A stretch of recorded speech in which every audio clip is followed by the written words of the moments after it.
Shalom, selamat pagi Bapak Ibu yang kekasih di dalam Tuhan Yesus Kristus. Berjumpa kembali dalam mimbar gemar online GSCA Peniel Surabaya dan GSCA Anugerah Kemendung. Hari ini Jumat 18 April 2025. Pada hari ini kita akan bersama-sama belajar dari kebenaran firman Tuhan yang diambil dari Mazmur 106 ayat yang ke-19 sampai dengan 25. Mazmur pasal yang ke-106 ayat yang ke-19 sampai dengan 25 yang menyatakan, mereka membuat anak lembu di Horeb dan sujud menyembah kepada patung tuangan. Mereka menukar kemuliaan mereka dengan bangunan sapi jantan yang makan rumput. Mereka melupakan Allah yang telah menyelamatkan mereka, yang telah melakukan hal-hal yang besar di Mesir, perbuatan-perbuatan ajaib di tanah Ham, perbuatan-perbuatan dahsyat di tepi laut Teberau. Maka ia mengatakan hendak memusnahkan mereka. Kalau Musa orang pilihannya tidak mengetengahi di hadapannya untuk menyurutkan amarahnya, sehingga ia tidak memusnahkan mereka. Mereka menolak negeri yang indah itu, tidak percaya kepada firman-Nya. Mereka menggerutu di kemahnya dan tidak mendengarkan suara Tuhan. Demikian pembacaan firman Tuhan, terpujilah Kristus. Bapak Ibu yang kekasih di dalam Tuhan Yesus Kristus, Mazmur 106 ini mengisahkan pemberontakan Israel, kemurtatan yang berkali-kali yang berhubungan dengan firman dan jalan-jalan Allah. Pemazmur mengakui dosa-dosa dan ketidaksetiaan Israel serta berdoa agar Allah akan mengunjungi umatnya yang bertobat kembali dengan keselamatan dan berkat yang penuh. Bapak, Ibu, Saudara yang kekasih, bangsa Israel adalah umat pilihan Allah. Mungkin karena mereka merasa umat pilihan Allah, maka Israel berbuat sekehendak hatinya. Dalam pembacaan kita hari ini, Israel melakukan dosa yang sangat besar dengan membuat patung anak lembu di Horeb dan sujud menyembah kepada patung tuangan itu. Dalam Keluaran pasal yang ke-32, di sana dituliskan bahwa ketika Musa naik ke Gunung Sinai untuk menerima 10 firman, peraturan-peraturan dan ketetapan-ketetapan yang diberikan Allah kepada umat Israel supaya umat Israel hidup sesuai dengan apa yang sudah ditetapkan Allah. Dan saat melihat Musa tidak turun-turun dari Gunung Sinai, maka mereka meminta Harun.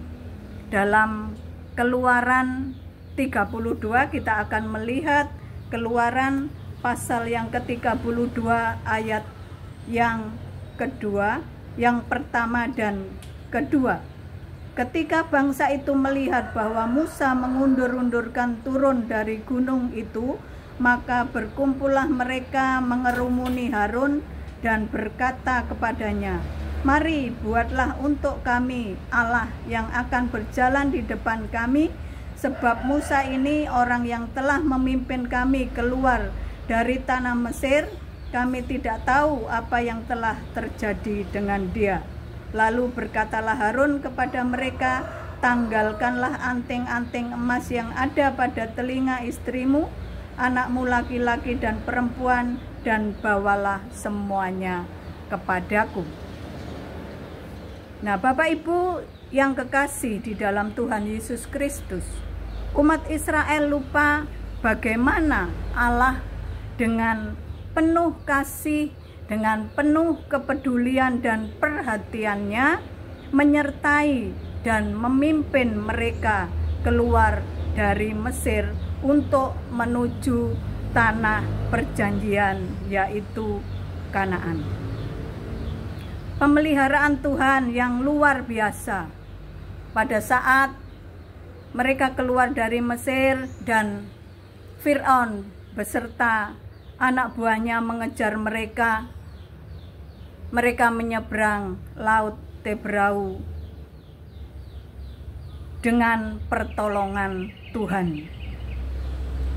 Saat mereka lapar, Tuhan memberi makan mana.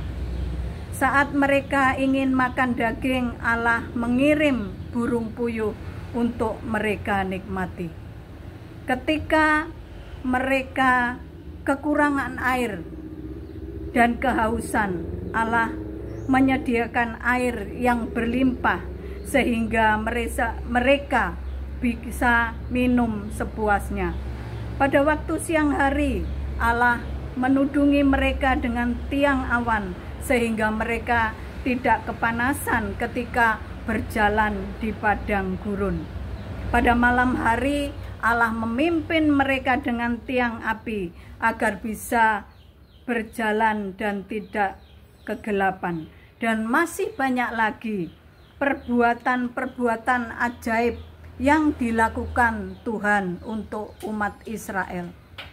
Namun Bapak Ibu, saudara yang kekasih, tetap saja umat Israel tidak pernah mengingat semua kebaikan Tuhan bagi mereka.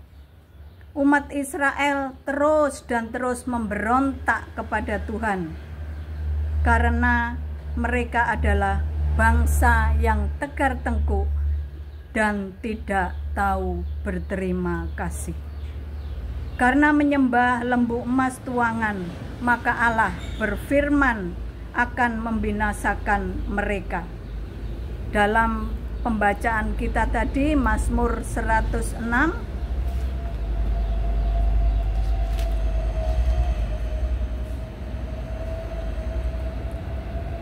ayat yang ke-23, maka ia mengatakan hendak memusnahkan mereka kalau Musa orang pilihannya tidak mengetengahi di hadapannya untuk menyurutkan amarahnya sehingga ia tidak memusnahkan mereka. Demikian juga dalam Keluaran 32 ayat 9 sampai dengan yang ke-11 juga dituliskan lagi firman Tuhan kepada Musa, telah kulihat bangsa ini dan sesungguhnya mereka adalah suatu bangsa yang tegar tengkuk. Oleh sebab itu biarkanlah aku supaya murkaku bangkit terhadap mereka dan aku akan membinasakan mereka, tetapi engkau akan kubuat menjadi bangsa yang besar. Lalu Musa mencoba melunakkan hati Tuhan Allahnya dengan berkata, mengapakah Tuhan murkamu bangkit terhadap umatmu yang telah kau bawa keluar dari tanah Mesir dengan kekuatan yang besar dan dengan tangan yang kuat? Ketika Musa memohon belas kasihan Tuhan agar tidak membinasakan umat Israel, dan melalui doa Musa umat Israel selamat, Tuhan membatalkan untuk memusnahkan mereka. Bapak Ibu yang kekasih di dalam Tuhan Yesus Kristus, firman Tuhan hari ini mau mengingatkan kepada kita semua sebagai umat Tuhan yang telah diselamatkan. Jangan pernah melupakan kebaikan Tuhan. Itu sangat berbahaya bagi pertumbuhan iman kita. Melupakan pertolongan dan karyanya yang agung dalam hidup kita akan membuat kita mudah mengeluh membuat kita mudah bersungut-sungut dan meninggalkan Tuhan. Seperti umat Israel yang selalu melupakan kasih, kebaikan, dan pertolongan Tuhan di dalam kehidupan mereka, sehingga mereka menyakiti hati Tuhan. Bapak Ibu, jangan mudah menyerah, tetap setia mengasihi Tuhan dengan segenap hati dan hidup kita. Karena Tuhan Yesus Kristus telah mengorbankan dirinya di atas kayu salib untuk menebus dosa-dosa kita. Jangan menukar kemuliaan dan keselamatan yang telah dianugerahkan kepada kita dengan apapun yang ada di dunia ini. Karena Tuhan telah memindahkan orang-orang yang percaya kepadanya dari dalam maut ke dalam hidup yang kekal. Oleh sebab itu, marilah kita mengasihi Dia sebagai ungkapan syukur kita kepadanya. Seperti dalam Markus pasal yang ke-12. Markus pasal yang ke-12 ayat yang ke-30. Kasihilah Tuhan Allahmu dengan segenap hatimu dan dengan segenap jiwamu dan dengan segenap akal budimu dan dengan segenap kekuatanmu. Jangan meninggalkan dan menduakan Tuhan. Jadikanlah Tuhan satu-satunya sebagai Tuhan dan Juru Selamat kita. Selamat mengingat rayakan kematian dan pengorbanan Yesus di atas kayu salib sebagai bukti kasih-Nya kepada kita semua. Demikian firman Tuhan, terpujilah Kristus. Amin. Bapak Ibu, mari kita bersatu dalam doa. Terima kasih Bapa dalam surga, Bapa yang kami sembah, kami tinggikan, kami muliakan di dalam Putra-Mu yang tunggal, Tuhan kami Yesus Kristus. Kalau pada hari ini Tuhan, Engkau sudah memberikan firman kepada kami, agar kami menjadi anak-anak Tuhan yang mengasihi Engkau dengan segenap hati kami. Biarlah Tuhan, kami mengingat akan kasih setia Tuhan dalam kehidupan kami, pengorbanan-Mu di atas kayu salib untuk menyelamatkan kehidupan kami. Biarlah Tuhan kami menjalankan keselamatan yang sudah Engkau anugerahkan itu di dalam kehidupan kami. Kami lebih dalam dan lebih dalam mengasihi Engkau dan mengiring Engkau ya Tuhan dalam segenap kehidupan kami. Jadikan kami alat-Mu Tuhan, dan jadikan kami anak-anak Tuhan yang selalu mengasihi Engkau di dalam setiap situasi dan keadaan. Kami menyerahkan kegiatan kami sepanjang hari ini. Biarlah Tuhan sendiri yang menyertai dan melindungi kami dari pagi, siang, hingga malam nanti. Terima kasih Bapa, terima kasih Tuhan Yesus Kristus. Terpujilah nama-Mu Yesus, Tuhan dan Juru Selamat kami yang hidup. Haleluya. Amin. Selamat pagi Bapak Ibu yang kekasih di dalam Tuhan Yesus Kristus. Selamat beraktivitas. Tuhan Yesus memberkati. Tetap bergemar. Amin.